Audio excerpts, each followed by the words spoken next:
Yep, that's us live. So going around the screen. Hi, Greg. Thanks for Hi joining there, us. how you doing? Not bad at Yeah, all. no worries. And back again. My goodness, James, glutton for punishment. Yeah, I must be. Glad to be back.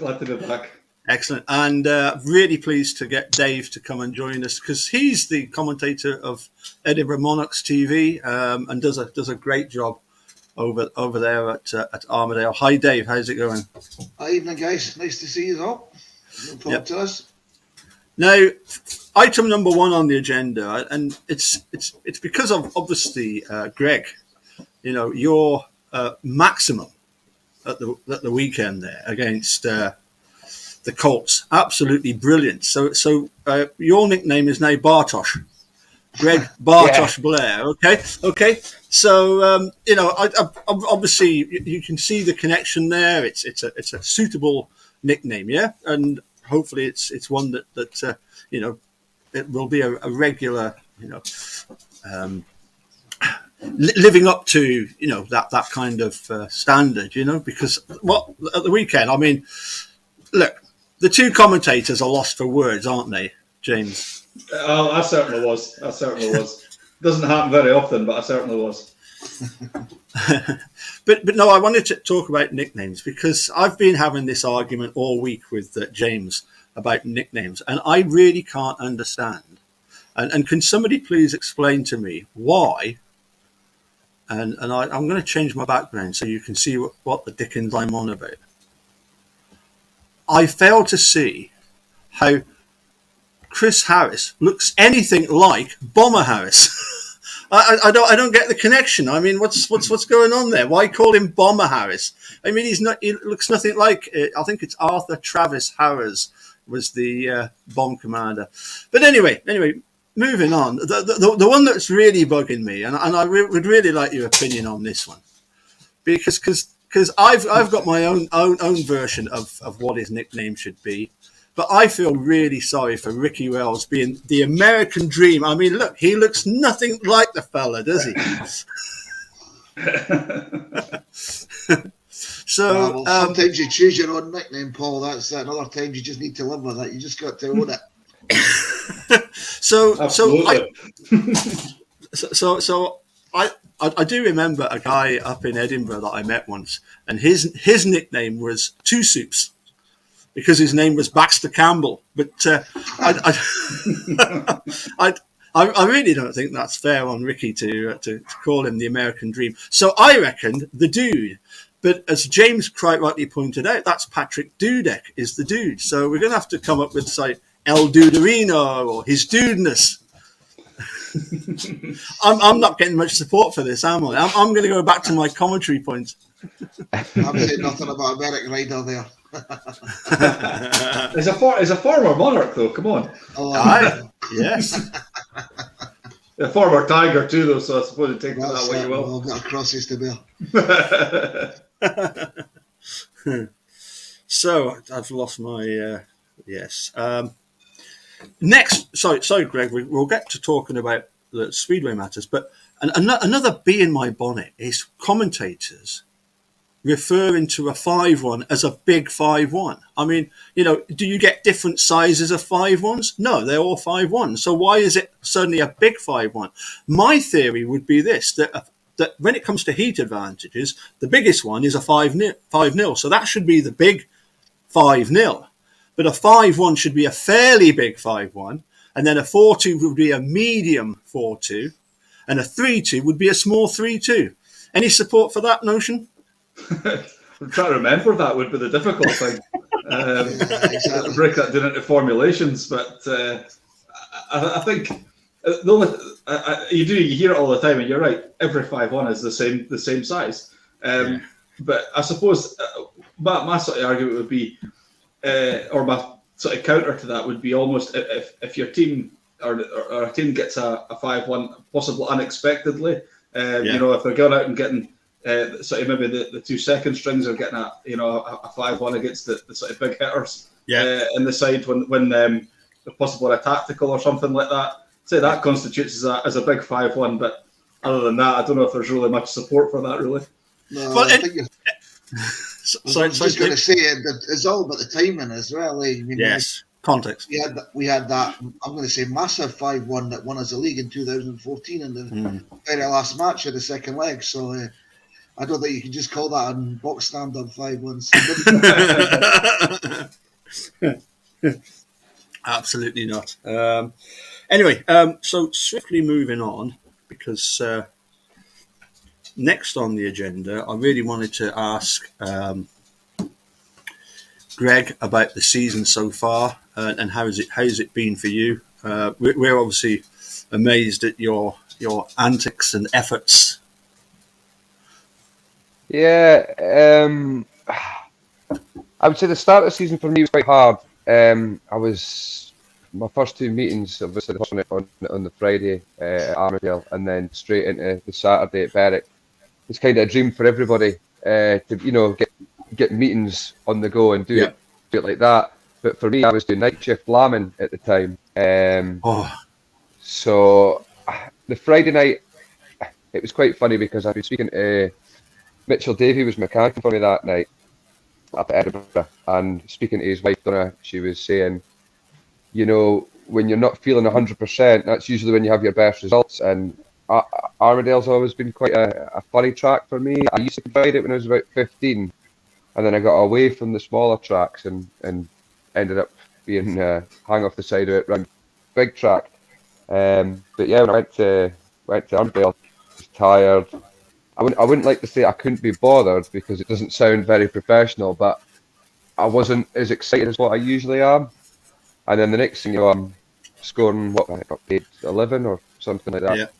So yeah, and then after that, the home meetings that we had at Berwick, I was shattered. Scott Bonney came over at me in the pits and he did say to me, he says, like, you're right, you're just riding the bike. You're not like Greg Blair last year, you're just riding the bike, and that's all I could do because physically it wasn't too bad, but mentally it was tough. It was I mean, I was scoring good points, but it just wasn't. I didn't feel right on the bike at all. Even going to Oxford, I used the wrong bike at Oxford in the last away meeting that we had last Wednesday. And then on the Thursday when I got back, I was up at seeing Kevin Little at Tweedside Commercials, a long time sponsor, even the last time. I was speaking to Kev and I said to him, I'm putting it out there right now, you're my witness. Saturday night, everybody's going to be saying, oh, Greg Blair's back. I says, I'm going to that meeting with the idea that that's what I'm going to do. I'm going to impress people. And I didn't mean to do it the way I did. But it was enjoyable. It was enjoyable to do that. There was points in that night where I knew that I was going to be able to overtake whoever it was, just the way they were riding, what lines they were on. I knew I was going to get by them. And there is a little voice in the back of my mind saying, the crowd are going to be loving this. So I was glad because I had a lot of people come over to me at the end of the meeting and say, you really made my night tonight. You were fantastic. And people buzz off that kind of thing. It wasn't just like a normal bog standard meeting where if you overtake, people were saying, you made that meeting amazing. There was a comment on Facebook that said they haven't seen anyone get a paid maximum and miss every gate in years. So to do that and to, for me, impress people, that's what it's all about. I'm a Speedway fan myself. I ride the bike the way I would like to watch Speedway, if you know what I mean. Yep. And Greg, sorry, can I just take you back? How old were you when you first started riding for the Bandits? Oh, I started riding for the Bandits when I would be maybe 17, 18-year-old. My recollection of it was the fact that I'm not sure if back then youngsters were given enough time to develop in the team, and then they were sort of moved aside. How long did you have a full season? Because I seem to remember the press saying, this is our next reserve. He's going to have a full season, and it never seemed to materialise. Yeah, it's still a bit of a sore subject. That basically what happened was I came in to replace Danny Warwick. Yep. and they wanted to give me a go. And what had happened was, sure, it was at the time that Josh Grzyonic came over, and it was Right. that be at Glasgow he was riding Yeah. at the time. Yeah. They kept him at reserve all season, and he hadn't been scoring massive points, but they had faith in him because they knew that he was a decent enough rider. So they wanted to do that with me, and they put it in the press that I was there all season. It didn't matter if I didn't score any points or anything like that. It was just to get me going. And I, I think, I don't know what they used I went away for minor surgery, keyhole surgery, and they put it in. I found out in Speedway Star that I'd been dropped. I hadn't really been told on the phone. That was when Dave Peake was team manager at the time, and yeah, it was a bit. They got a German lad in place of me, so I wasn't too happy with that. And after that, I think that's what disheartened me. I kind of lost the love for the sport a bit there. It was difficult to, after receiving something like that, to get my head back into the game again. And I went for another couple of seasons, but it just didn't. It didn't really work out that well for me. And obviously Theo and Ty are out at the moment due to a bizarre accident. But I actually reminded you of you had something similar with Oh Andrew yeah, Silver. Leon and Theo. Yeah. Mm. Sorry, yeah, Yeah. Leon and Theo. Yeah, sorry, yeah. Yeah, that video sometimes pops up every now and again. Not everybody's seen it, but I'm sure if anyone's watching, they'll be able to find it. I think I put it on my Instagram actually. Yeah, we went to shake hands, and Handlebar went at my race bib, and we just ended up on top of each other. But we hugged it out. It was a good, Yeah. it was a good laugh. But surely the idea is that don't let it happen a third time at Berwick, and they should be just either bumping elbows, or as I think one of the Dirt Extra commentators said, they should be waving at each other from either side of the track. Yeah, but that's what happens when you get a big 5-1 though, Paul. You get all excited about it. And it doesn't happen too often sometimes as well. So I don't think victory is small mercies. Okay, The worst one we get at times actually is it happens on rare occasions that someone will pass by you and whip your cut off. That's I'm hoping that's not going to come into fashion too quick, because that is a pain in the arse. Try to get it back on the back straight. Dave, how's the season going for the Devils? Devils, challenging one for the guys. I mean, we're obviously second season for the Devils, so they're really built around the future, and they've set up the Monarchs Academy as well, as all the National League, and it's the way it should be, to try and bring guys through. But you've got that challenge of bringing the guys through and giving them a chance and keeping your team competitive, so you end up having to go around, and there's not a huge amount of riders at that kind of level around. So we end up with William Lawson coming in, and he's a brilliant guy. Well, I loved him. I went and watched him in the World Under 21 final, but his best days are behind him, and love to see him go better again. And young George Roller, he struggled a wee bit as well. He's when he's at his best, he's great, but he's sometimes just a wee bit out of control, as we saw at Berwick when he had that really nasty smash on the fourth bend, which was glad to see him just getting up and being okay from that. So they've lost their first two home matches of the season. They lost heavily at Berwick as well. But I think the way you got to look at it is, I think Berwick and Oxford are going to be two of the better teams in that National League. So perhaps they've just been unlucky to have such a difficult start to the season, and maybe what was better last week against the Chargers, 2 weeks ago now. Sorry, not was last week, wasn't it? Was the young Miller boys scored some points, and Josh Embleton again looking better. So the top end of the team, I think it can compete, but if get the young boys going, get some points, get some confidence, and that's what we're looking for. Well, yeah, I mean, James, we were talking about this last time, weren't we? About Dave, your sidekick, your co-commentator, Mike Hunter. I mean, he's absolutely a legend of the sport. He's brutally honest at times, and I remember watching the Berwick Devils match, and George Rothery was struggling to get round, but at Berwick he seemed a completely different rider altogether. He seemed full of confidence. Okay, he had the bad smash, but Look, I've never been on a speedway bike before. I mean, Greg, when you're going around that third and fourth bend, is it quite easy to end up in the fence? No. We didn't think about that for a second there, Greg. I've done it. I've been there. I've bounced off it. It's if something goes wrong, of course, it can happen all the time. But I was in that race that George crashed, and I was looking over my shoulder, and I knew that it was going to go wrong.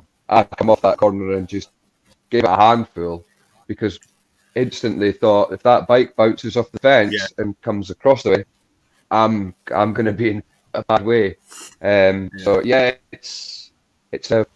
It's very fast. The third and fourth is really fast. So it's you see a lot of lads that go into that turn. They'll go and you can go in there fast, but being able to control it and work it to get it back down, that's the key there. Anybody can go in flat out. It's being able to get it round. Yeah. Well, I presume because of the physics of it, you're having to lower the bike more so than other times. And because of the slope, you're that much closer to the ground, aren't you? Yeah, you come in there. I don't know. I wouldn't like to know how fast we're going in there, but you can easily scrub your speed off on the Speedway bike. You can either just drop it down a little bit, or just pull it a little, give it a little locker, and you've scrubbed it. But sometimes you scrub too much speed off. It's a balance that you figure it out when you're on the bike, and sometimes you do it. You're going too quick, and you can mess up the exit. But you can't really mess up the entry, but you can mess up the exit. And that's the top and bottom of it with Speedway. Well, I remember Scud Smith trying to go past Richard Jewell and ended up in hospital for 3 days when the Lincoln handlebar went through his helmet, didn't it? I remember that. You remember that one? I do remember that. And it was so innocuous. He just slid into the fence. Yeah. And nobody could understand why he never got up. James. Yeah, Sorry, Dave. I was just going to say, it is amazing sometimes when you see high speed crashes like that. Josh Pickering had one in the Bandits Monarchs match as well. And both of them seem to have jumped up and been okay. And then you get something that looks a bit more innocuous, and it really, like, I suppose you can say the example with it on the celebration lap, the Theo and Leon, yeah. And it's amazing how sometimes that happens, but so they're brave boys, that's for sure. Good to watch. Well, I did a little straw poll at the Cross Keys in Ancram last night, and I said to them, do you know anybody that's as mad as a hatter and rides a speedway bike? And to a man, they all said in the pub, Greg Blair.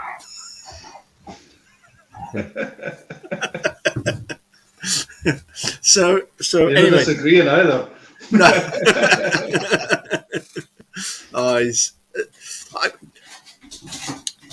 I want to move on, James.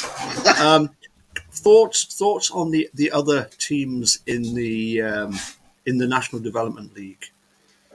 I think Dave touched on it there as well. I think Oxford looked quite strong. They've got a strong top two at that level with Nathan Stoneman and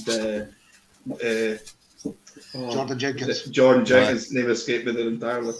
Jordan Jenkins. They're two sort of top riders in the league, really, and they've got quite a nice sort of balance. I was quite taken on with although the Bullets won comfortably at the weekend against Bellevue, but they look a good side as well. They were, to be honest, they were worth a lot more than the points they scored on Saturday. but the young lad at reserve for them, that's Freddie Hodder, I've never heard of him at all prior to seeing him, and I was quite impressed with him on Saturday night. I thought he rode really well, and he looks a sort of real prospect. And there's the sort of, it's an interesting league in as much as that there is, as you say before as well, David, it's built very much with a sort of future in mind, as it should be. You have these guys that you need these experienced guys in the teams as well. Guys like William Lawson, guys like Greg, I'm sure he'll mind me saying. That add to it as well. And you need these guys in the team because it helps these other guys on as well. So yeah, it is actually quite a good league, and and proof in the pudding as well on Saturday night that it doesn't matter what level of Speedway you're watching. If the product's right and the setup and everything's right and all the pieces of the puzzle are there, it's wildly entertaining and equally as entertaining as anything else you'll watch anywhere else. I mean, I was greatly impressed with. I went last year. I meant to do Mildenhall and then Kent. You remember, Greg, when you run down at Kent? But it was right in the middle of that fuel crisis, and I travelled down, and I thought I don't want to go from Cheltenham all the way to London, past London, and not be able to get back home because I mean, honestly, at that time there were a number of van drivers that you were hearing stories of just having to park up somewhere because they just couldn't get fuel.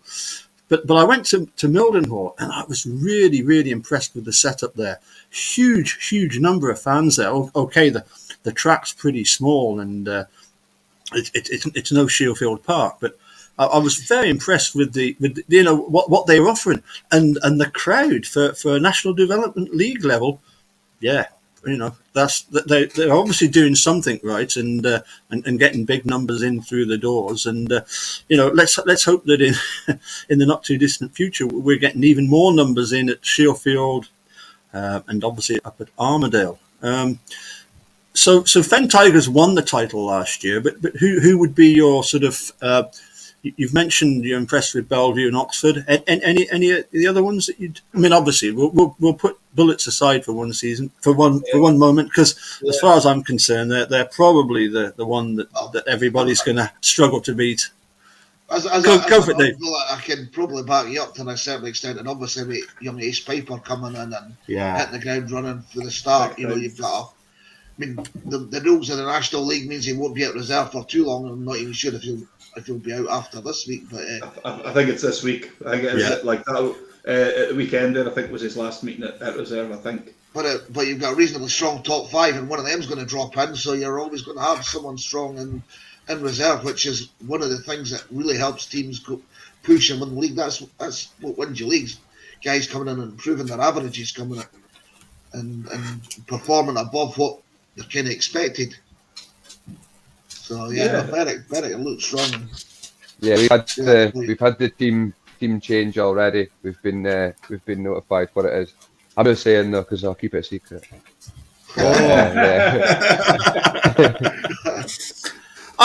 Actually, Dave, it's good. Yeah. Dave, you remember I spoke to you at the Ducat when you were queuing up for a drink, and that's when I first spoke to you, and I said how much I enjoyed, your coverage. I didn't know you had a hidden agenda back then, Paul. No, you didn't, did you?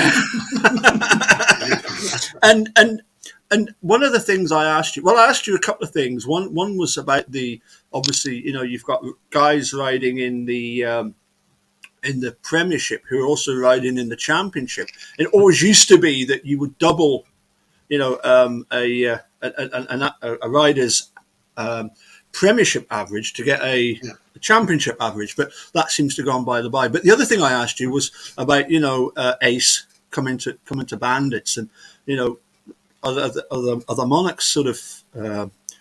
Did they have a chance to get him? Well, you're probably thinking the part of the deal with Theo coming to the Bandits has maybe got some of that in mind, but he's obviously had the two of them having lots of laps around Armadale. They were there again last week with Ace guesting for the Chargers. They were both there in second half, and they've done lots of laps around there. And I guess it's a good challenge to have. We're wanting guys to come through that is for me, that's one of the fantastic things about the last 2 years, is having 2 National League teams at Berwick and Edinburgh. Yeah. And Edinburgh Armadale, obviously. You know, it's, Yes. if you said to people 3 or 4 years ago, that's not possible, that'll never happen, you'll never make that work. Right. And you look at how well it's working, how good Berwick can get a team, and everything's going well there. And the Monarchs Academy, you know, we've got guys coming through. They're now on 500cc bikes. They're still young. They're still 15, 14, etc. But you know, hopefully that might bring, in 5 years' time, we've got some Scottish riders. My perspective, Scottish riders. Yes. Yeah. Coming through, and we don't have teams full of foreigners, and that's nothing against the guys that come here and ride. They're brilliant, but you want to see some locals as well. Well, you've actually just touched on another topic that I had a conversation with James about, and it was to do with, you know, if you're bringing over people from Australia, how long do you give them before you then decide, no, you're not going to work for us? And, you know, they end up at another club and end up doing really well. I suppose the one that immediately springs to mind is Jai Etheridge, who I believe was a monarch before he was a bandit. You know, it seems a strange business model, doesn't it? You know, to bring somebody over, train them up on your track, and then give them to some other team to take the advantage of it. Obviously, everybody's looking for the next. You know, talking Australians, we're talking like of Lee Adams and Darcy Wards and this, but you know, as you say, it's got to be a case of try and get the talent locally, because that's surely not sustainable, is it? No, that shut you all up, didn't it? Well, Speedway it's always a numbers game, and sometimes riders become victims of, you know, they need to change another rider in the team. And yes. You can't just change one; they've got to change 2 to make it fit. And there's lots of riders being treated effectively really harshly. I mean, Greg's talking about earlier, you know, the opportunity taken away when maybe it's not your fault, or there's just 1 or 2 small things and you're not far away. And you know, I don't think Jai's ever been a massive fan of the Armadale track. I don't think he wasn't terrible. We've had worse riders come in at Armadale and score less and lasted all season. But sometimes it's just the position that you have to be in at the time. But you know, in terms of riders coming over, I mean, they make a big commitment to come over. And yes, you've got young Jacob Hook just now. He's starting to show some potential, and yeah, you've got to give them time. Yeah, I suppose people like Alan Summers would be a good example of somebody that I think he came from Adelaide, didn't he? You know, and he's ended up you know, with a family here in Wooler, I believe. You know, and he's started off at Edinburgh. Come and win a league title with Edinburgh. Yeah, and then Glasgow, and then finished up at Berwick. So you know. Anyway, I wanted to get back to again an open-ended question to everybody. Exceeding expectations, Ace Piper or Theo Piper? Which one has exceeded expectation as far as you're concerned? Arguably both, to be honest. Oh, right, okay. I didn't really know much about Ace when he first came to. Like, obviously, I knew he was Theo's son. Outside of that was pretty much all I knew. When I heard it'd been announced for the Bullet side. Again, I wasn't sure what to expect. Mm-hmm. What we've currently ended up with, I certainly wasn't expecting. I thought he might find the going quite tough initially, just till he found his feet. But as you said before, David, he's hit the ground running, and you know, fair play to him for that. And he's definitely exceeded my expectations. Theo, I think, from my standpoint, certainly, is a rider that you know exactly what you're going to get. You know, he's consistent, and he's rarely going to rattle in 14s and 15s, but he's going to get you 6, 7, 8 points virtually everywhere he goes. And he's been doing that, but it's not so much the fact that he's been doing it; it's the manner in which he's been doing it. Oh yeah, certainly at home, you know, he's been passing people for fun, and it's great to see. But I would say arguably both of them are probably marginally exceeding my expectations, but with Ace probably exceeding them just a little bit more, I would say, for what it's worth. It's quite funny because you've got, I remember, at the beginning of the season, me and Theo are on the phone almost every day. We've got a great friendship, a great family. And I remember I was on the phone to Theo one day, and it was, she says, "You can't carry down Theo's wife."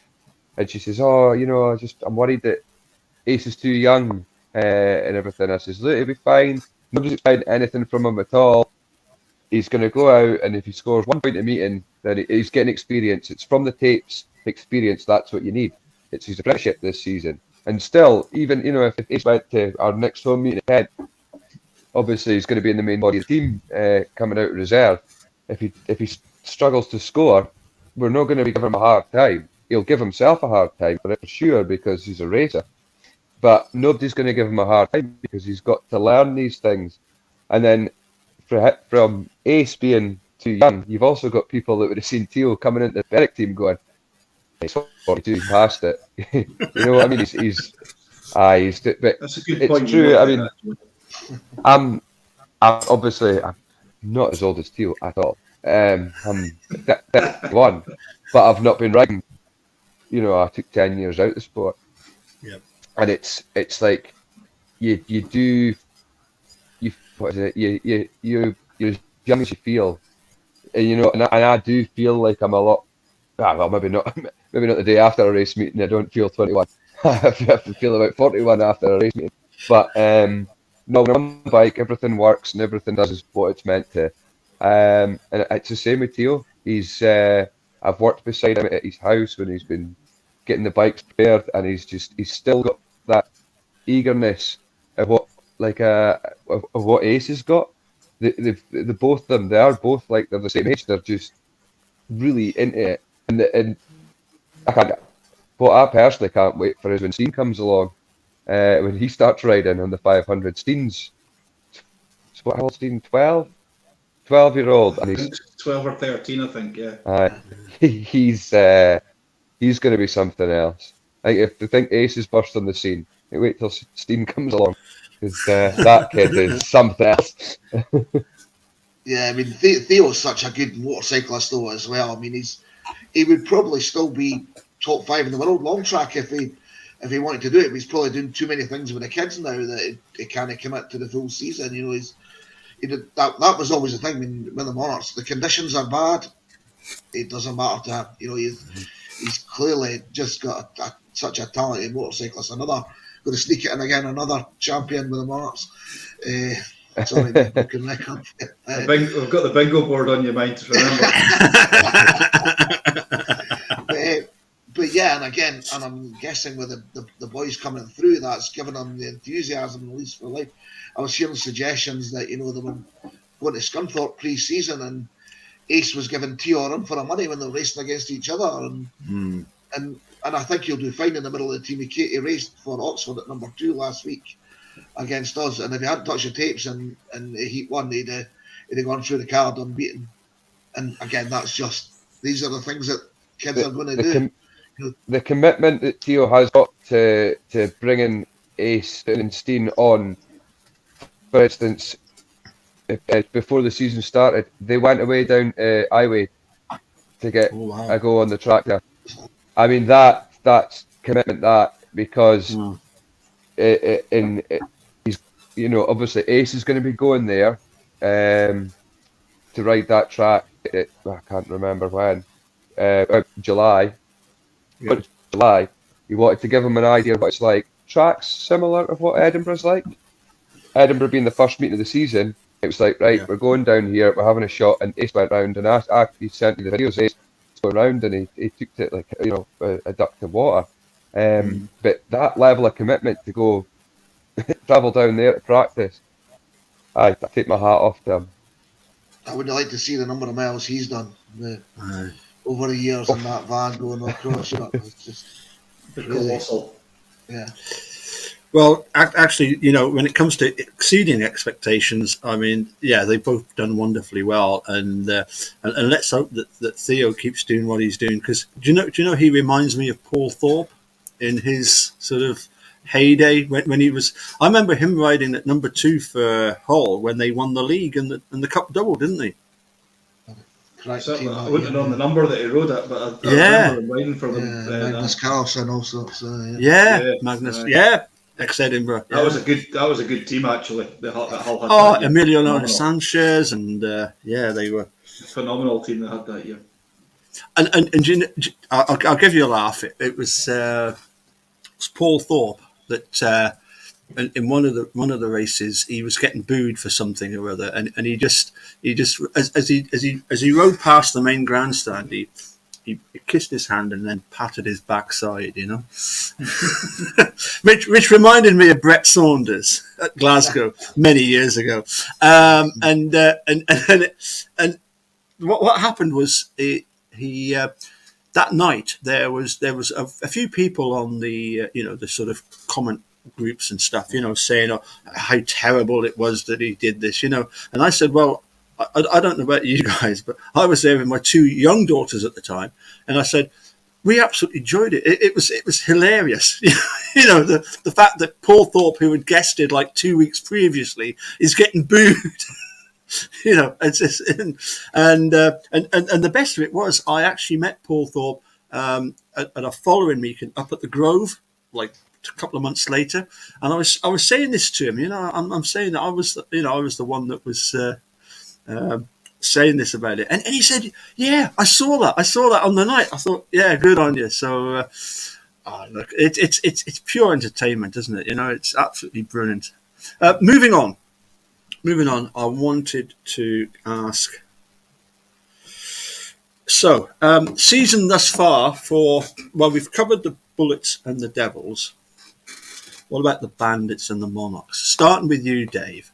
You were crestfallen when Glasgow came and turned you over. And I said, you watch this. I have seen so many times Edinburgh, Glasgow go to each other's patch and turn them over. You were so close. Yeah, we were really good on the Sunday, and it did turn the spirits round and gives us cause for optimism for the rest of the season. But not quite sure.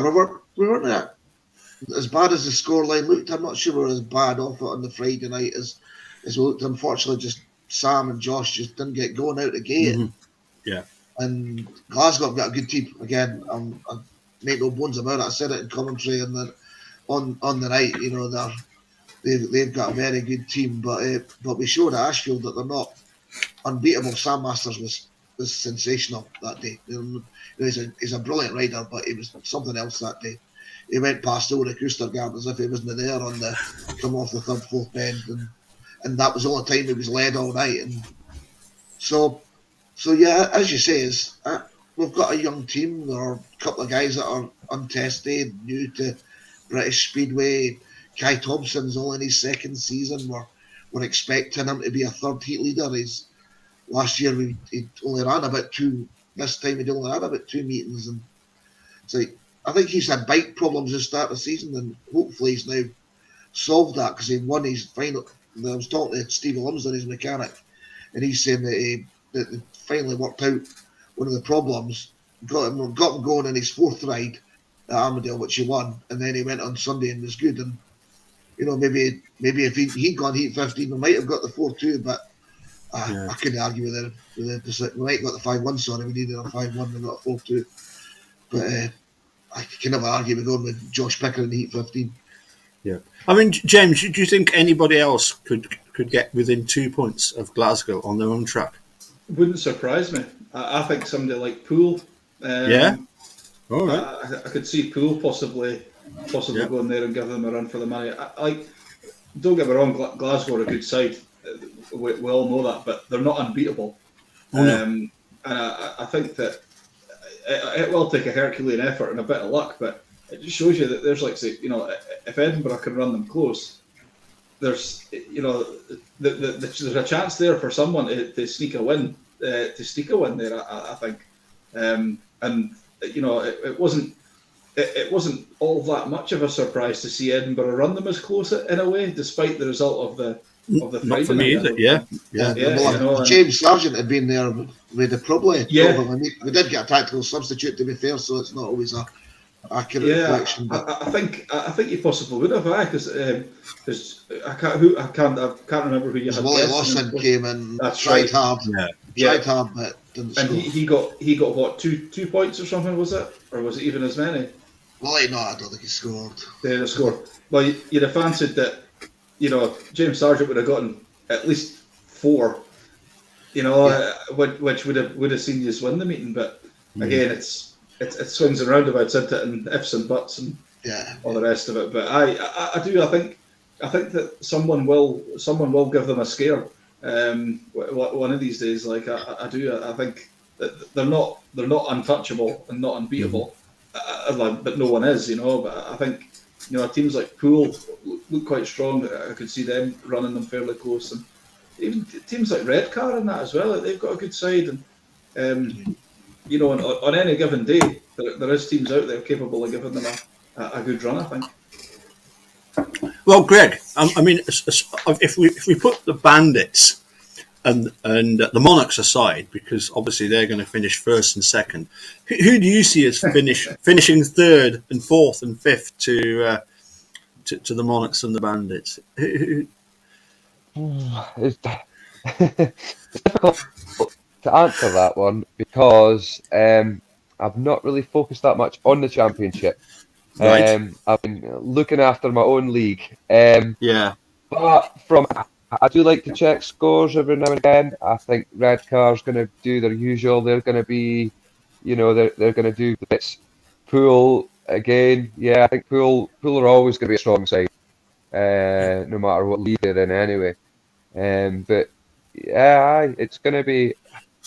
So you say putting Berwick to the side. I think this year for Berwick is going to be one of the better years. This is going to be a good year for Berwick, and I'm looking forward to, you know, I'm not riding the bike this weekend. I'm going to Berwick on Saturday night to watch against Redcar. I'm taking the kids down because I've actually watched the Speedway meeting with my kids before, so I'm looking forward to doing that. So that'll be a good night. So yeah, hopefully we're going to see a Bandits win there as well, because that'll be a good meeting. And I would imagine speaking to James afterwards is going to be a bit of a challenge because he's going to have a sore throat because he's going to be doing a bit of shit. A fair chance. I mean, Dave, I've got you know, the sort of the three, apart from obviously Bandits and Monarchs, who are going to finish first and second. You know, I've got the ones that are looking strong are Glasgow, Poole, and Leicester.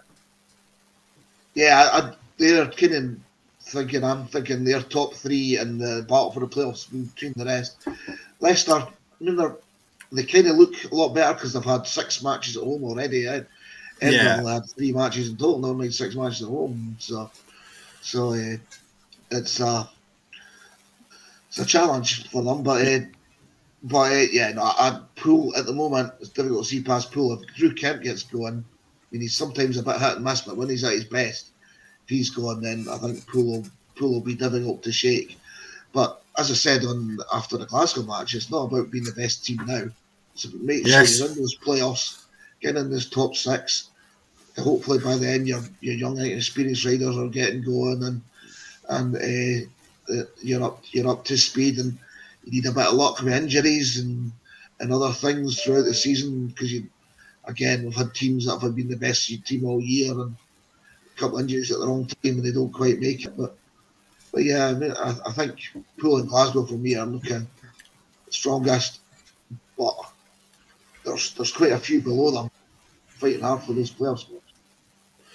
Yeah, I mean, I always hark back to '89, and when Berwick won the Knockout Cup, they actually did the double over Poole in the league, and we actually got to the stage where, and Greg, I realise this is like 11 years before you were even born, but you know, Poole were reduced to using Lee Adams as a tactical sub against the bandits. That's how desperate they were, and it didn't work. And I remember the knockout cup final when Craig Boyce had announced on the rerun videos, oh yeah, we're going to knock over Bandit, Berwick for like 20 points, to take up to Barrington. Aye, right, think again, Craig Boyce. But anyway, nostalgia out the window. Enough of. Oh, a cat. Yes, next. I got guilty at my end. I managed to sleep on Was that a cat? It was. Where's Ollie? Where's Ollie? Oh, There he is. Managed to sleep in that little white dot in the background is mine. We'll leave him sleeping. He's been to every meeting so far this season. He came down to Oxford with me as well. He'll be going to them all because he's a little massive. Yeah. He's got his little Bullets race jacket. He has loves his indeed. Speedway. I know Jock and him sort of sniffed each other out from sort of like a foot away, But I think they're going to get on fine. It's sad to say, problems obviously at Birmingham and Newcastle. Birmingham, I was there at Perry Bar when it was abandoned after two heats. I mean, that is really shooting yourself in the foot, isn't it? It's bad not to have the ambulance thing there. That's tracks for the supporters to sell, not just rider safety. Yeah, fair enough. You've got the one ambulance on the track for that rider, but at the end of the day, you've got paying fans that are coming in to watch a meeting, and nobody likes to see anybody get hurt. But if somebody does get hurt, you want the quick exit, get them away, and then the meeting to continue. And for them, it's a shame that happened.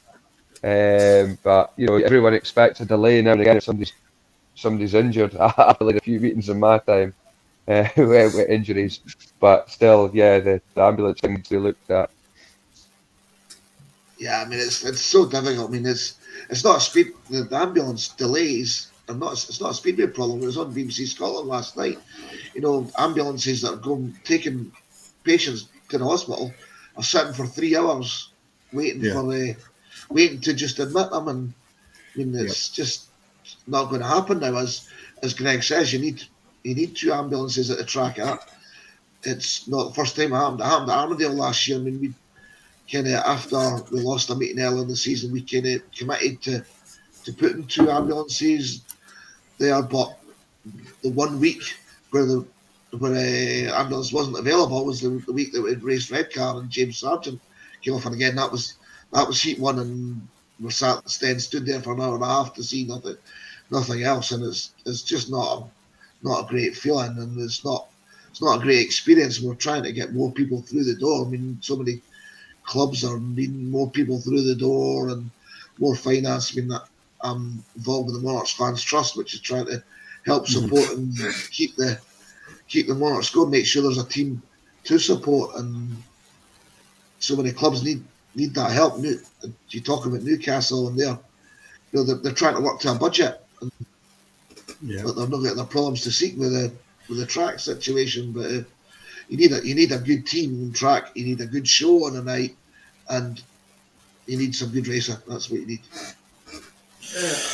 You're absolutely right in what you're saying there, and the ambulance thing. Obviously, we're lucky at Berwick and you guys as well that the clubs are in a position to be able to afford to put 2 ambulances on, and I know that there's a lot of people saying, it is an added expense, but I think it's probably an added expense that will ultimately pay for itself, in terms of the meetings that you get on, by comparison to the meetings that you don't. And the other thing is as well for me, is that if you've got that, if you only have the one, you're tempting fate, all the time. If there's only the one ambulance, obviously you hope against all hope that nothing does happen. But as we never use an ambulance, you hope you never need it, but you hope that if you do, that it's that it can, as Greg says, the rider who's requiring attention gets that attention, gets seated and is away, and then the show can kind of go on, as you say, and that's what you want to see, isn't it? It's crashes and injuries and stuff like that are part and parcel of it. ultimately that you want the show to continue on and to be entertained, or the fans to be entertained anyway. Right, riders are a bit too soft as well, because it's like, I don't know. I've been in the situation before. I dislocated my ankle about years ago. I run over my foot in the back straight, and it's just it's a regular thing to do, innit? And it was I could have been sat in the back of an ambulance for ages and held the meeting up, but it was just a case of no, I'm fine, I'll be okay. Sat in A&E for bloody ages, and then they were like, oh, nothing wrong with you. Whatever had happened, it had went back in, but my Christ, it was painful. But if you take if you take like morphine or something like that, if you're given morphine, that's it. You're not allowed to get out of the back of that ambulance. You've got to be there. And that's it. You can't do anything about that. So maybe just like bite your tongue and get on with it. If you're not too bad, because you're going to hold up the rest of the meeting. Yeah, as you say, that's exactly what happened. James Sargent was volunteering to go in a car to the hospital that night, but he'd had something given in which meant the paramedics, I can't leave you. You can't come out here. And quite right, the health of the rider is first. I'm not going as far as you, Greg. I wouldn't say anything about riders like that because I've not been one. But it's just sometimes that's your luck, and when your luck's down and out, as it is for some teams, sometimes that's when it seems to happen again. Yeah, I was going to say. That's at Melton Hall. But sorry. Oh, no, crack on. No, Melton. It happened with us at Melton Hall when I think that was basically we lost the league. There's a horror crash in the first bend in Heat 3 with Ben and Ben Rathbone and Luke Drang. Ben's finger got mashed up pretty badly, and it was just a case of Ben was like, I'll take the gas and air and I'll just get back up the road to Middlesbrough. And I remember saying to Ben when he was in the first aid room, he was gone. Some of the things he was saying was quite funny. I wish it was video, but it was like a 4-hour drive from Milton Hall to get back to Middlesbrough. And I said to Ben, I was like, you do realise that when all the pain relief you've had wears off, you're going to be in a hell of a lot of pain. And I got home that night from Melton Hall. God, it was late at night, and Ben was still sending me messages. He was still in A&E waiting, and the injuries he had sustained, and the hospital just said it was minor injuries because it was on the finger, but the finger was hanging off. But they just wrapped it up, and because it was a finger, it wasn't seem to be important. So I still now feel bad for him for that, because that was a long drive home, and then to sit in that hospital for Christ knows how long. And but we got the meeting back up and running fairly quick. I mean, we got hammered because we lost Luke Krang and we lost Ben Rathbone, but yeah, we still managed to get a meeting out of it. Yeah, I was going to say it was Josh Orty obviously that went through the fence there, and as you say, it was just the fact that they'd had the morphine. I felt really sorry for obviously the Birmingham fans that a lot of them were there to see Chris Harris because they it seems like everywhere he goes you become a Chris Harris fan, which is understandable, but also what was really disappointing was the fact that it was just a week before that the riders had been at the local business park like the Asda's to promote the Speedway. There had been that night a few more people turned up, and then to have it cancelled after just 2 races, it's really shooting yourself in the foot. You touched on it, guys. Thoughts about Newcastle? They can't catch a break, haven't they? They can't catch a break. It's as Dave says, that they're operating on a budget, which is to be applauded in its own right. And they sort of stick to that. But they're in for a long, hard season by the looks of it, and it's just another. I'm not going to be one of the doom and gloom merchants here, but it is. You fear for it. Because how many body blows like that can it take? And you've seen you seen you guys will have seen the picture of the track. You know how they even got as many heats done on it without anybody being hurt or worse. It's a minor miracle. I honestly do not know. Well, I mean, would you have ridden on that, Greg? No, No, I didn't no. think so. I've ridden like rough tracks, but that takes the biscuit. It's a shame for everybody involved at Newcastle that are trying to keep things going. Like, hats off to the Newcastle fans who've stuck by. I mean, that is like, because they know they're going to be going there. You know, whatever. It's hard for them, but fair play to them to sticking. You know, keep putting their money into it. But fingers crossed that they keep going. Nobody wants to see tracks disappear. No, Of course they don't. No. And fair play that we can keep it going, because I mean it's a great rivalry, you know, especially Berwick and Newcastle, and then you got the Newcastle Red Car matches where the crowds.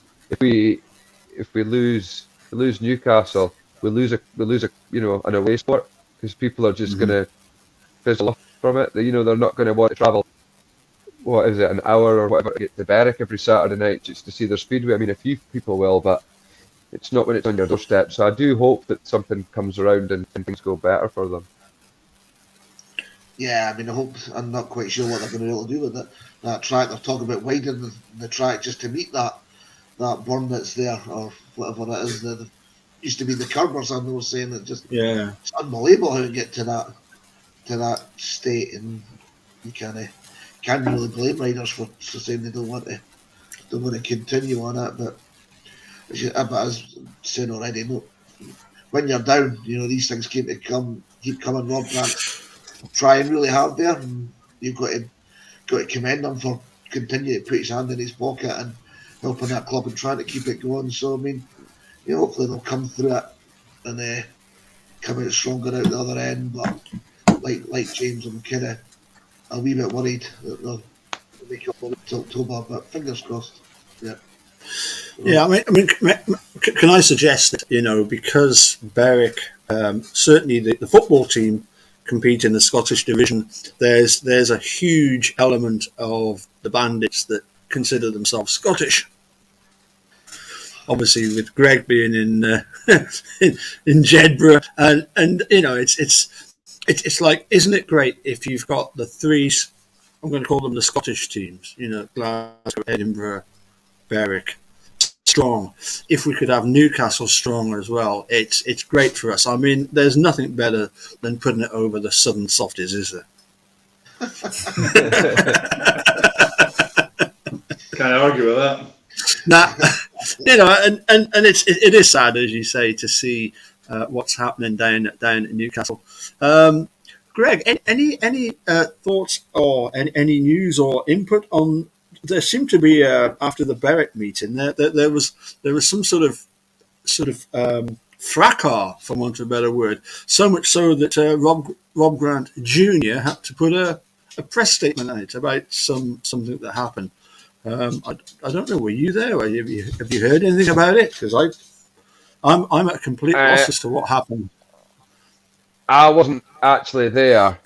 I've heard stories of it, but I probably wouldn't want to go any further into it. I think it's that's it. So plead the fifth now. So that plead the fifth now.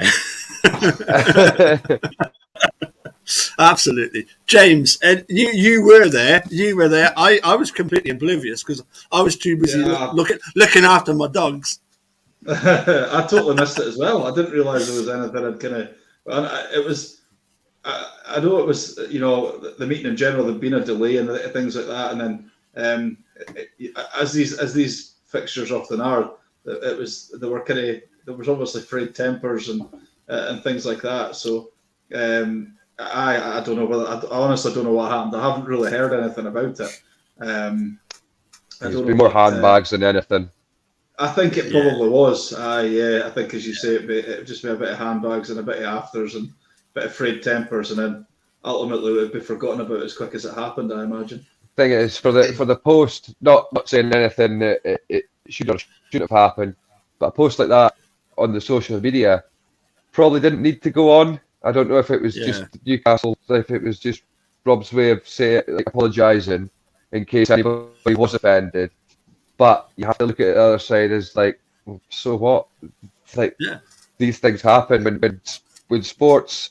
If you're that involved, your team manager, promoter, rider, mechanics, you do get it's different level. I've lost my temper at someone before, just because the adrenaline and everything that's going on.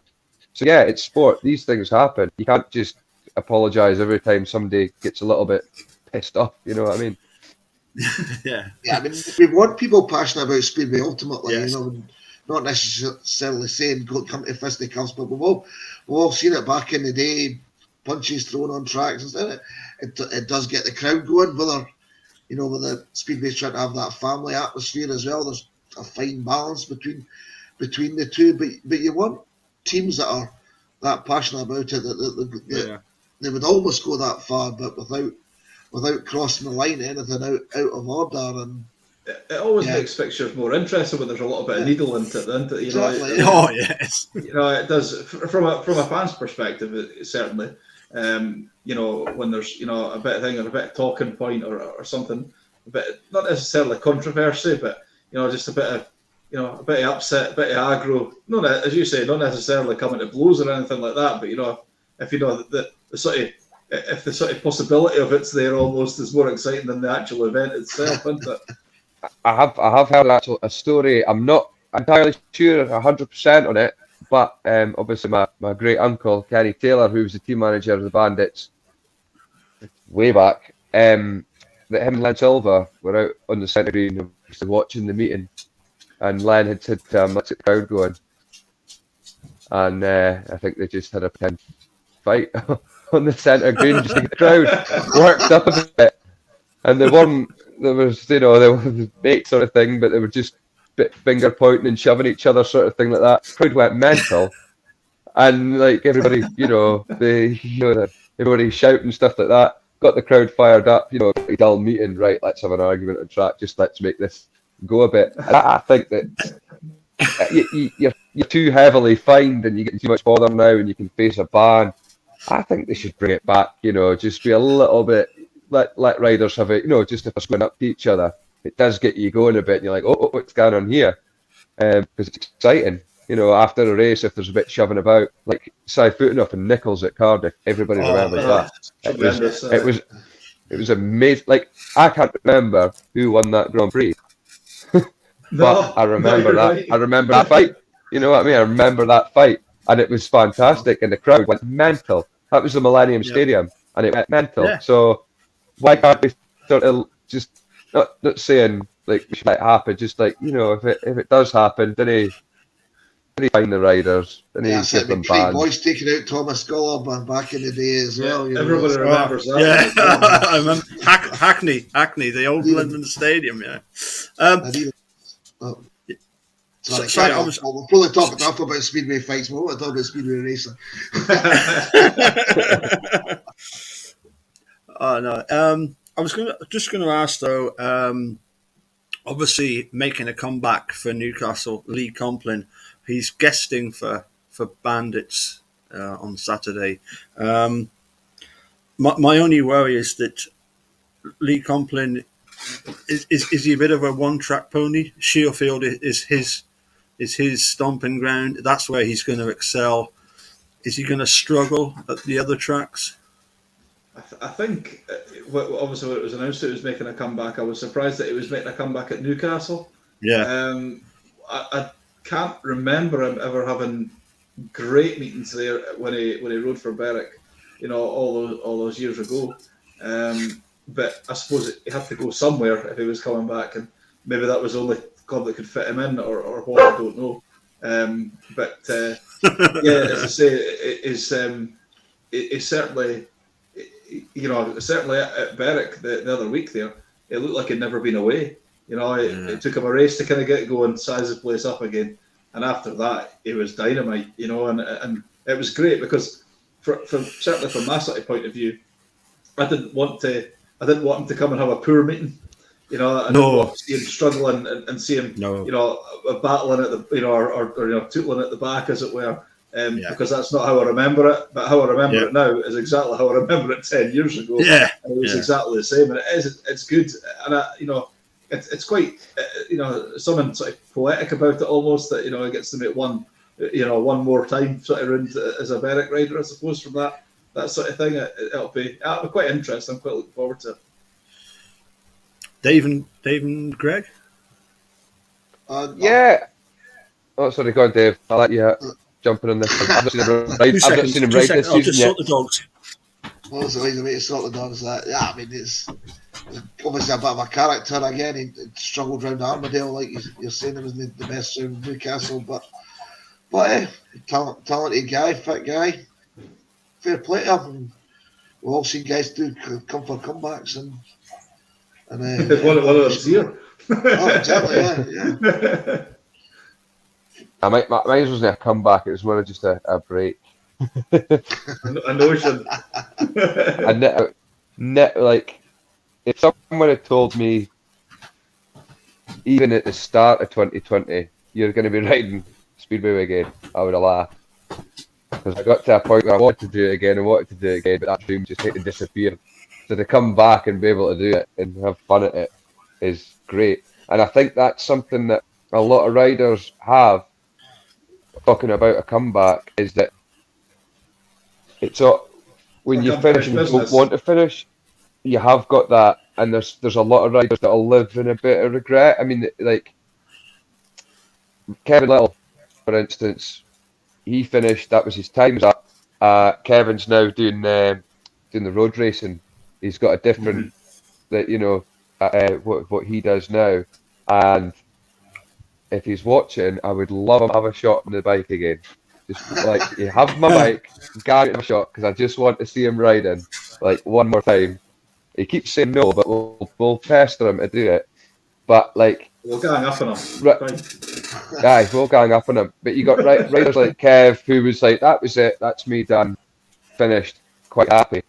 And to be able to do that is a great thing. But you do get a lot of riders, either it's injury. I know Mark Laram didn't want to finish the way he did when he had his broken arm, and he just couldn't come back for that. Phenomenal. It's the same with Gary Havelock. Gary Havelock's injury, he wouldn't have been ready to finish when he did. It's something that's in you all the time, and I think I've not got that at all. But to be able to go, right, this is it. This is the last time I'm going out. It must be quite a feeling to be able to draw a line underneath it. I can't see it happening to me anytime soon. If you're watching, Dad, I'm sorry.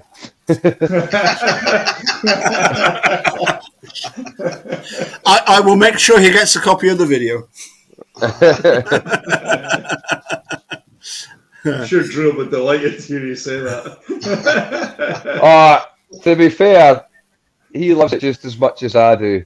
He's but anybody that knows my dad, he was missing it just as much as I was. And now that if he's back there, he just loves it. He's an absolute nightmare, because the amount of times that I've got to get my bike out, ready to go, because he's standing having a coffee with Blair or something, talking about a meeting from 1994. I'm like, standing. He doesn't like it because I'll shout "Daddy" really loud across the pitch to embarrass him.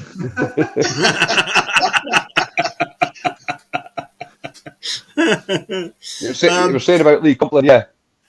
Yeah. Got a bit bogged down there, didn't we? No, that was great. I mean, Better rabbit hole there. Well, I remember him guesting for Berwick for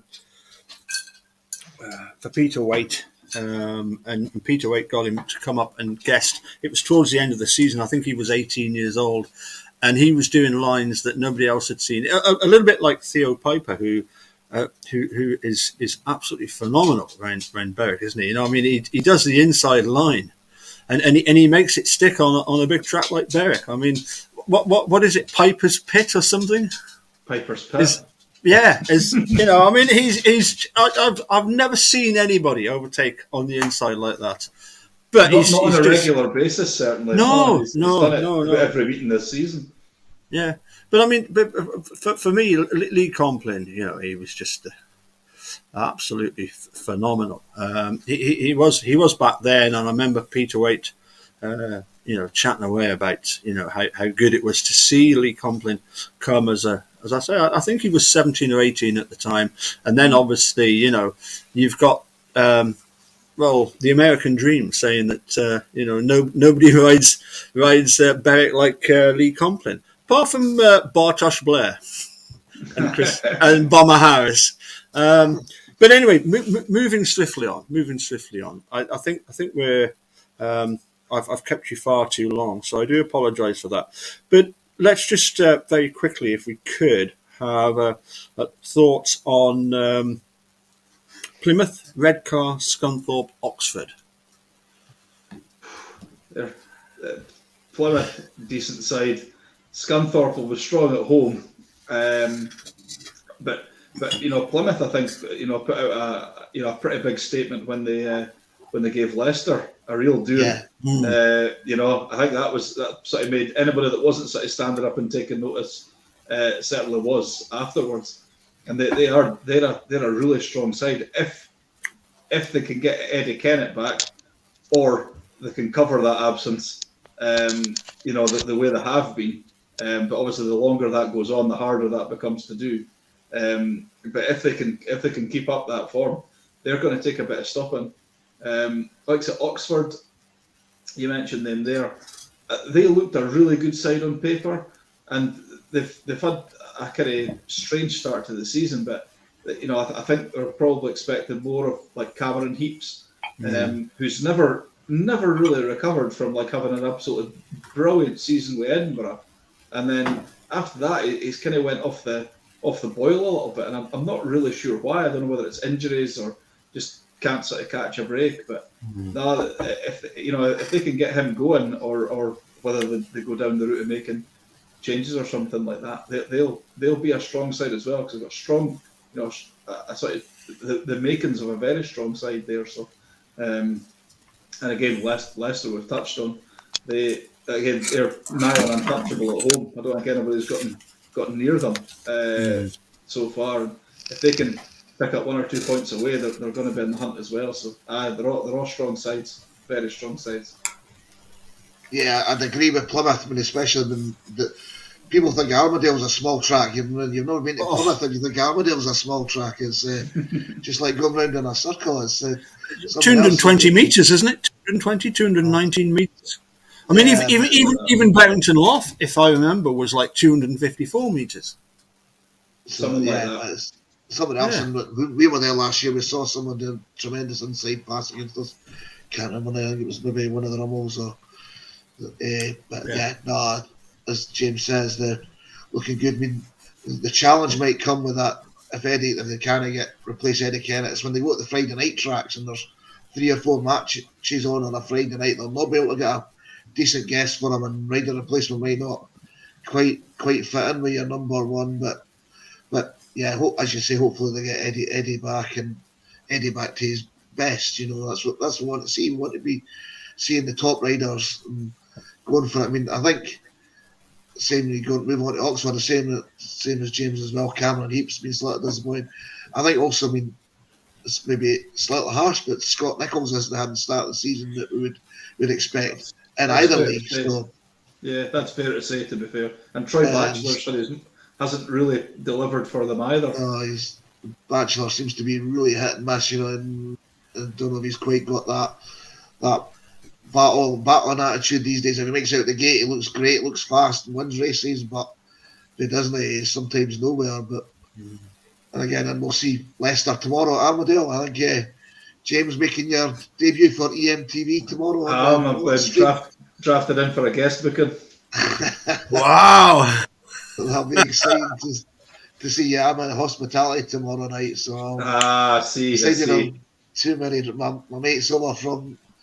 Like Scotty that got me involved in the Monarchs a lot more than I would ever care to know. He's over for the Czech Republic. He asked me to help with the Fans Trust 8 years ago, and that was the start of me getting involved in volunteering, and God knows how much stuff I'm doing these days. And then it snowballed from there. But yeah, so I think it'll be a cracking meeting. They've got They've got 7 guys that, good. yeah, should be cracking. They've got guys that race well at Armadale. They've got 7 guys that are racing, and talk about doubling up. They've all got a Premiership team. All right, 2 of them are number 8s, but they're still there though. Yeah, exactly. They're picked on merit, so lots of young guys. The Thompson twins are there. You know, if they keep progressing well, they'll be a good team. They'll be. I think they'll be disappointed with a couple of their away results, but I think they'll definitely be there or thereabouts. Scunthorpe, I think they'll probably do about the same. They'll end up 6th, 7th, battling away for that 6th place. You never know. It's always a brilliant racetrack. I love going to Scunthorpe watching racing there, but that's that. And and red cars have got one. Eric Riss is start looking a wee bit better this season. Certainly better than it was last season. I think they'll probably make the playoffs. So you never know. Thoughts on those teams? I missed that. Yes, sorry, yeah, Greg. Thoughts on Plymouth, Redcar, Scunthorpe, Oxford in terms of championship? Like I said before, I've not been keeping my eyes on the championship so much, but let's just hope everybody does well, and Speedway's the real winner. He's all looking at the bandits in that league this year, isn't he? That's just the bandits. I'd get shocked if I never. I always I get the mick taken out of me at Berwick all the time for it, but I always keep a close eye on Redcar because it's kind of where I learn how to do this all. So yeah, they'd always take the mix in if they cut me open. I'd be red and white for colours of Redcar because I do like the. Don't get me wrong with Berwick. I love everything going on at Berwick, and I mean it's like my family's club basically. But Redcar at the end of the day, great things happening down there. They look after the youngsters with the training days that they put on, and the people there. They're all just. It's very similar to Berwick. They're all just Speedway, and that's it. So yeah, I like to see Redcar do well. Yeah, it's a fabulous setup down there. I mean, absolutely snap your hand off to have a facility anywhere near like that kind of standard in the Edinburgh area. Fantastic racing as well, like absolutely phenomenal racing there. That's the hardest part about. I was speaking to Adam Roynan at the weekend there, and I was saying to him how much I love riding the Redcar track. He says, "Yeah, that's the biggest problem is that everybody loves it. That's the hardest thing about being a home rider there, is that say for instance Berwick or even Armadale, you got 7 guys from an away team coming up to Armadale or they're coming up to Berwick. There's going to be at least 2 of them that are like, I can't be bothered with this. I'm going to get to the last ride because I don't like riding Armadale, or Berwick's too big and too fast and too scary. Whatever. All 7 riders going a Redcar are like, right, let's have it because it's just a fantastic racetrack. And the way Johnny Swales, the track man there, hats off to him because that track is always spot on. Johnny is, in my eyes, one of the best guys. Well, apart from Razor, obviously, who own Razor at Berwick. Well saved. Well saved. I forgot. I'm going to Berwick on Saturday. Razor, no. Johnny's great. Like he's done a few tracks in his time, and he keeps Redcar in tip-top shape. Well, that's good to know because the old Middlesbrough stadium and track wasn't always the best, if I remember it right. But I mean, I'm a lot older than you guys, so I can remember going to the old Middlesbrough track. And I'm looking forward to going to Redcar. I've never been there. I mean, I remember, and I don't know how much you remember, Exeter, County Ground Exeter, but I was not surprised when Berwick moved back from Barrington Loft to Shearfield how we did so well at Exeter, because it's just a carbon copy. It was about the same size, same speeds, just spectacular racing. I mean, Greg, you touched on it there. what would be your favourite track? Would it be Berwick or would it be Redcar? Oh. So you're not allowed to sit on the fence. That's not your No, style. exactly. I'm yeah, not. yeah. I'm not allowed to sit on the fence on this one. Well, I am gonna say Berwick, and that's not Right. just because it's the club I'm riding at. It's just it's the back straight. It's the back straight at Berwick. That's my favourite because the speed that you can get going along that straight, and I feel like you're so close to the crowd as well. You'll know yourself yeah. if you stand and watch the back straight. You're I very do. close there. I'm stood on the third bend. And that coming in there and going up and all the mad lot that stand on the third bend with the flags, Kenny and Norman. Yeah. Sometimes if you do an overtake and you come along that back straight, you can see them jumping. You know, so it's so Berwick to me. You shouldn't really see that when you're riding, but can you take your eye off it when you see them jumping like going daft and pints getting spilled on roads? Well, Kenny doesn't spill a pint; he never would. But It catches it in the glass on the way back in again. So I would say Berwick for that definitely. Yeah. Excellent. And Dave, Barrington Lough or Shielfield Park? Oh. I'll be honest, I never actually made it to Barrington. It's one of the things I was probably a wee bit younger than you're thinking there, Paul. Right, okay. He's only 25. Yeah. I have people around there, definitely. No, I mean, it's whatever you make as home, eh? You know, I mean, a lot of people talk down Armadale. I love going to Armadale. I mean, it's not it's not going to be number one facilities in the league. It's not the number one track in the league, but generally it's prepared well. You get some cracking race, and you need to be, for me, you need to be a top motorcyclist to race Armadale. Get the cutbacks in there. It's not just. I don't mean this in any disrespect to anybody. Just open the throttle and hang on. You know, I want to see some proper. I'll not take any offence to that. No, you're all right.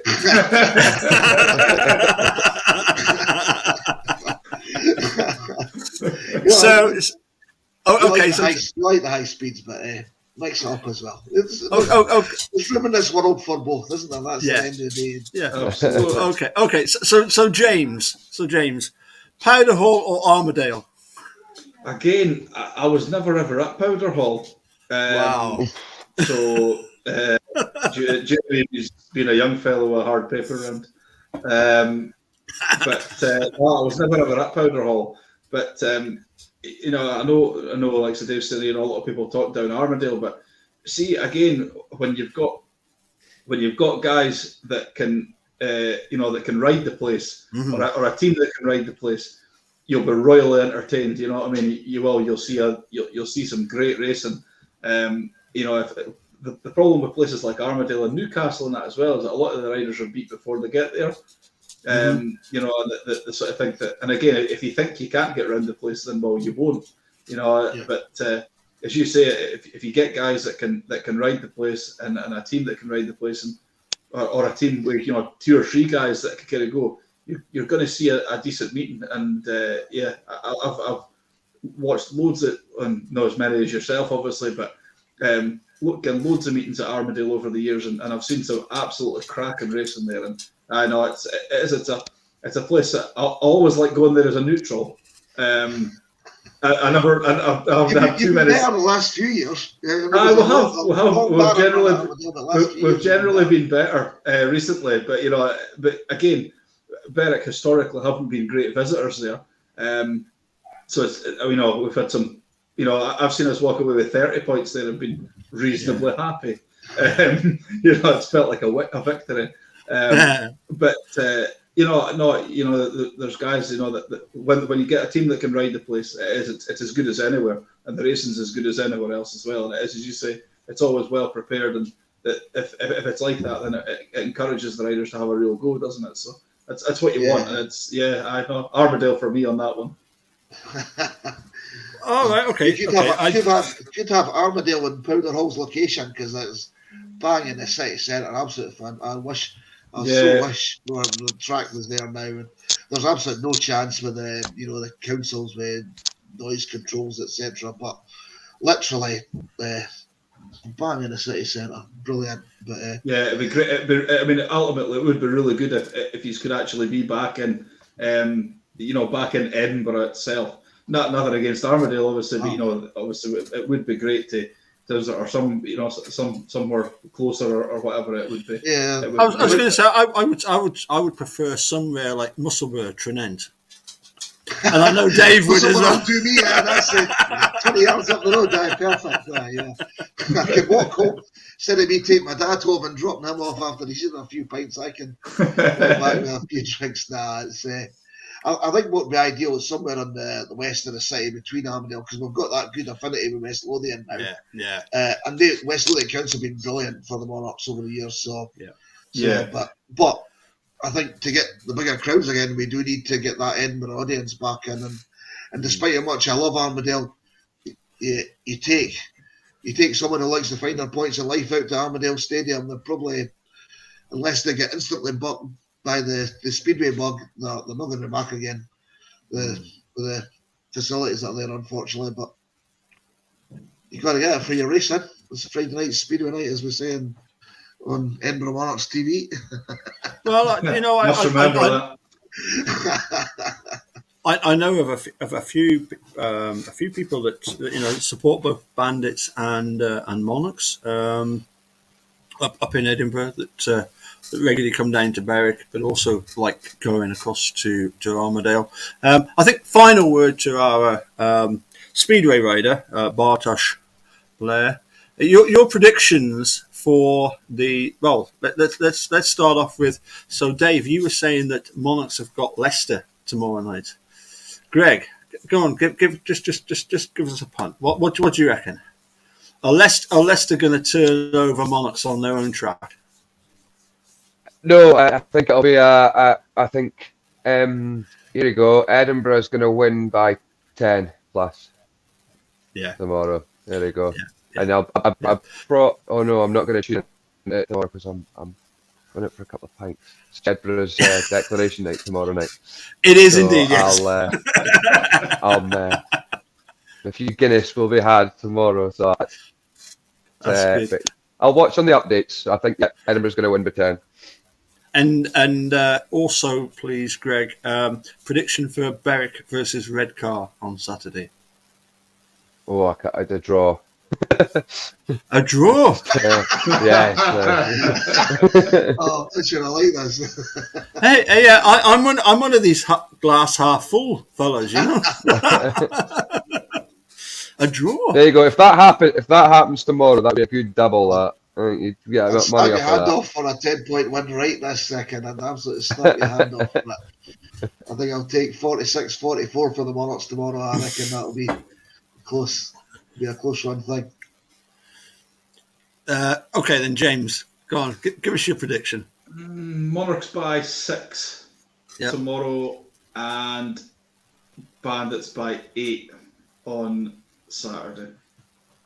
So, Dave, you've already said Monarchs by 2, but seriously, I mean, it's as you say, Leicester have got a strong team. But I coming back, so Monarchs second best rider last year. Yeah. Nick Morris is excellent at Armadale generally, and I think who have they got for Anders Rowe? It's I forgot. Can't believe I forgot. But your two newcomers, Jacob Hook and Lassie Fredrickson. Kyle Bickley. Of course, it's still going to forget Kyle Bickley. He's racing for Leicester tomorrow night. Right. Okay. But I mean, with your two sort of newcomers, as I say, the Jacob, Lassie. And Lassie. Yeah, I mean, Lassie they're getting better. Lassie was brilliant first week of the season, and he's probably done all right. He's maybe had one good racing meeting since then. Jacob's slowly burning away, but he's been picking up points every match You know, he's not a number 7 that's come in and scored nothing in the first few weeks. He's picking up points, and Heat 2 looking good every week. So he's got to build on it.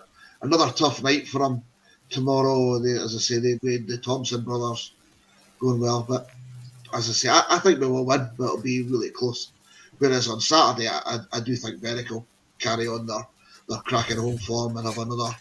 They'll be in the 50s again, I imagine, Saturday night. Yeah. Greg, that's really fascinating. I didn't realise that Kyle Bickley is going to be guesting for Edinburgh tomorrow. No, no, So he's racing for Leicester at Edinburgh. Oh, he's racing for Leicester. Anders Rowe is. Leicester's going to beat Armadale in straight up. Bullets right of the side. Bullets right of the No, I can't think of. It was the very first race of the season. Obviously, Kyle Bickley goes through the tapes, and he comes off 15 meters, and he weaves his way through the field at Armadale. I can't imagine that the shockwaves that went through the Devils camp compared with the elation that went through the Bullets camp. Can you describe that at all for us? It was a good feeling. Yeah. We were confident going into that. We were ecstatic with that, and then after that, seeing the way that Ace rode, it was perfect. Yeah. I'm going to say it after 2 heats, Dave. It was the writing was on the wall, was it? Yeah, it wasn't looking so good. I mean, I think Danny Phillips genuinely thought he was just going to coast to the win, and fair play to Kyle, an excellent race. Yeah, it was a tough night for the Devils. Willie Lawson was good that night. He wasn't so good last week. But, no, he was excellent, wasn't he? Really, Lawson.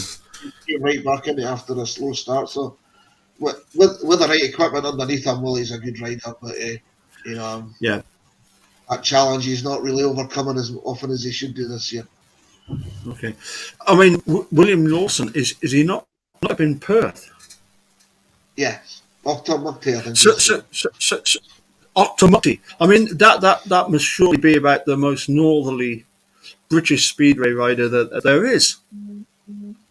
Oh, right. Is there anybody that lives? Is there anybody? I mean, Octomukti, of course, is famous for being up in Fife, where Jimmy Shan comes from. And I do apologise because I was going to get my accordion out and finish off. In fact, I might just do that. Can you spare me? Can you spare me 1 minute and I'll just get my accordion out? I'll just do a moment. And I want it. Obviously, if you've got any more thoughts on as I say, the other teams that we were discussing, Plymouth, Redcar, Scunthorpe, and Oxford. I'll just be 2 seconds.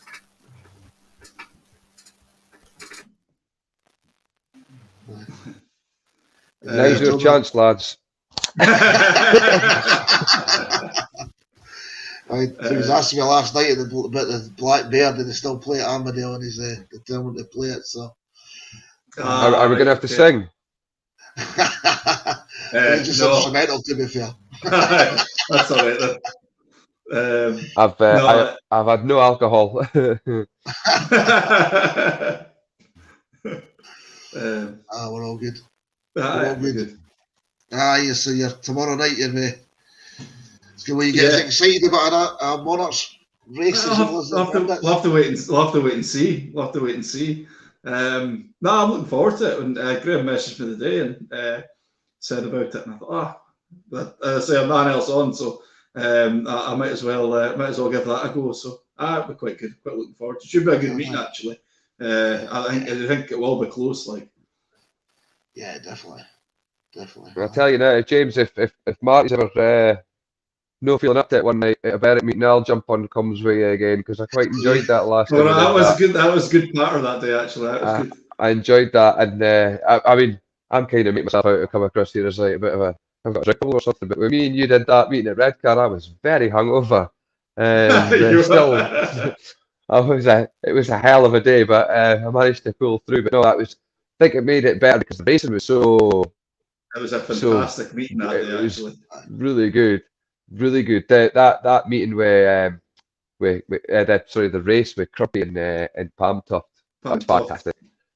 That was great. Like, yeah. That was fantastic. Here we go. We've got some tunes coming on now with the looks of it.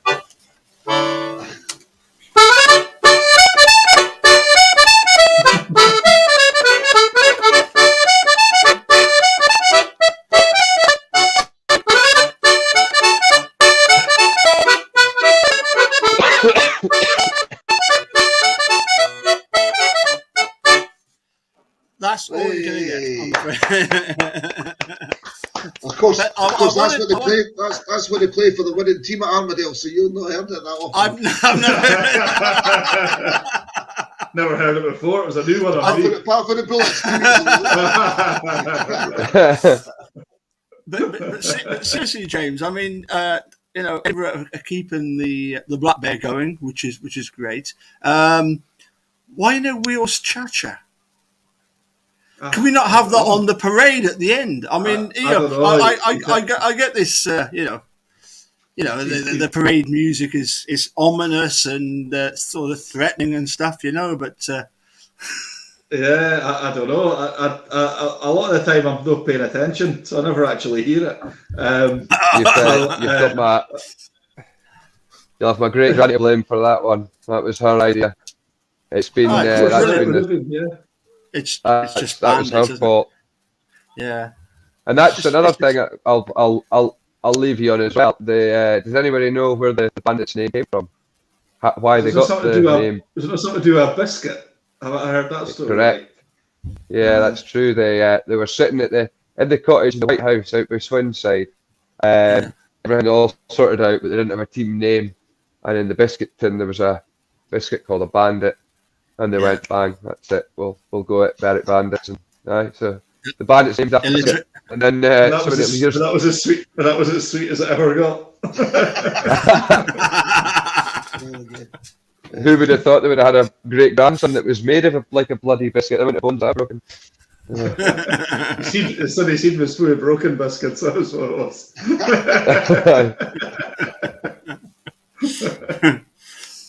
I'm going to obviously let you guys go because it's 20 to 11, believe it or not. And how the time has flown by, and I appreciate everybody for coming on and joining us this evening. So I'm going to let you guys have the final word. We'll go in sort of clockwise direction, shall we? And I'll just shut up and let you guys close the show. Okay. Well, thanks very much, guys. Thanks very much, guys. Thanks for having us, and I'll catch some of you over the weekend, and we'll catch up with you, and we'll do it again soon. Greg? Yeah, thanks very much, everybody. Thanks to all the sponsors, thanks to all the supporters that have backed me this year. The support's been immense, and every message that I get on Facebook after a meeting or during the week or anything like that, it makes me feel great. So yeah, looking forward to seeing more of you at the track this year, and have a good one. Indeed. Yeah, thanks for inviting me, Paul. And nice to meet you guys, especially yourself, Greg. Good luck for the rest of the season. Hope you put in loads of points there.